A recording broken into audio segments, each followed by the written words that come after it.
আসসালামু আলাইকুম। আশা করি সবাই ভালো আছেন।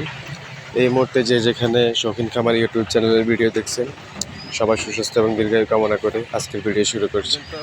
সম্মানিত ভিউয়ার্স, গতকালকে আমি আপনাদেরকে ডিম পাড়া হাঁসের খাদ্য ব্যবস্থাপনা সম্পর্কে ভিডিও দিয়েছি।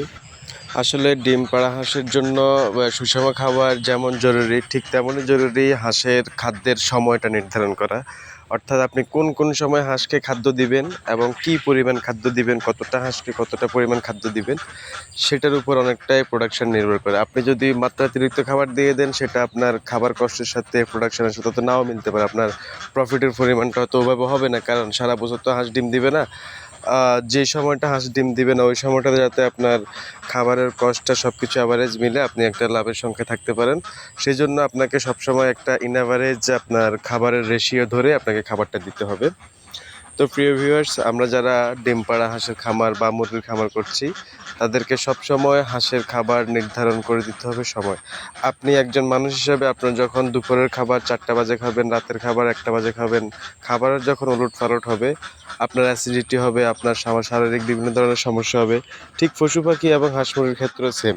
আপনি যদি তাকে যথেষ্ট পরিমাণ যত সময় খাবার দেন, তাহলে সে সুস্থ থাকবে। আর খামারিরা সুস্থ থাকবে তখন যখন আপনার খামারের পশু পাখি বা হাঁস মুরগি এগুলো সুস্থ থাকবে। তো প্রিয় ভিউয়ার্স, আপনারা যারা ডিম পাড়া হাঁস বা মুরগি পালন করেন, বিশেষ করে যারা হাঁস খামারি, তারা অবশ্যই প্রকৃতির উপর ডিপেন্ড করবেন এবং হাঁসকে কখন কিভাবে ছাড়বেন সেটা একটা নিজস্ব রোডম্যাপ তৈরি করবেন। যেমন ধরেন, এখন গরমকাল চলতেছে, প্রচুর গরম।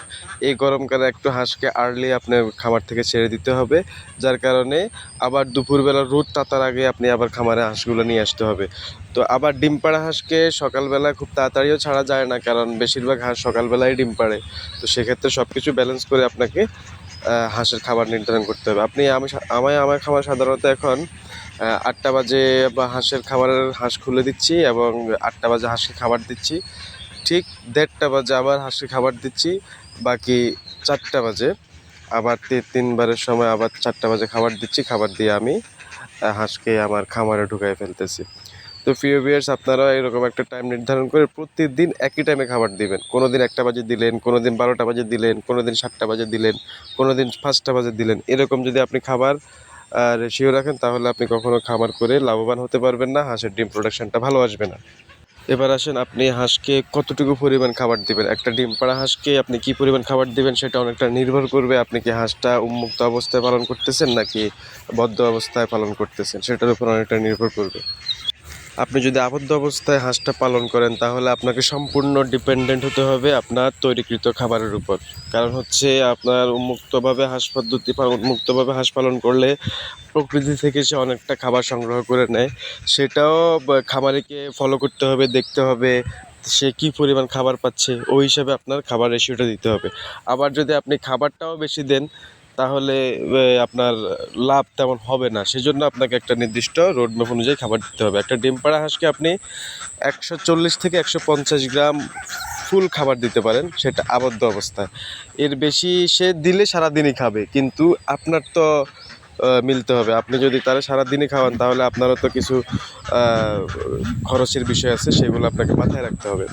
তো আপনি একটা হাঁসকে 140 থেকে 150 গ্রাম খাবার দিবেন যদি আপনি আবদ্ধ অবস্থায় পালন করেন। আর যদি উন্মুক্ত অবস্থায় পালন করেন, তাহলে আপনি কী পরিমাণ সে প্রাকৃতিক খাবার পাচ্ছে সেটার উপর ডিপেন্ড করে খাবারের রেশিওটা দিবেন। আপনি তারা খাদ্যজলিতে হাত দিয়ে দেখবেন সে কী পরিমাণ খাবার আর্ন করছে, বা আপনার একটা আইডিয়া থাকতে পারে যে প্রকৃতি থেকে সে কী পরিমাণ খাবার পাইতে হবে। তারপরেও আপনি ওটার উপর নির্ভর করে 80 গ্রাম থেকে 100 গ্রাম বা 110 গ্রাম থেকে 110 গ্রাম বা 100 গ্রাম এরকম খাবার আপনি দিতে পারেন।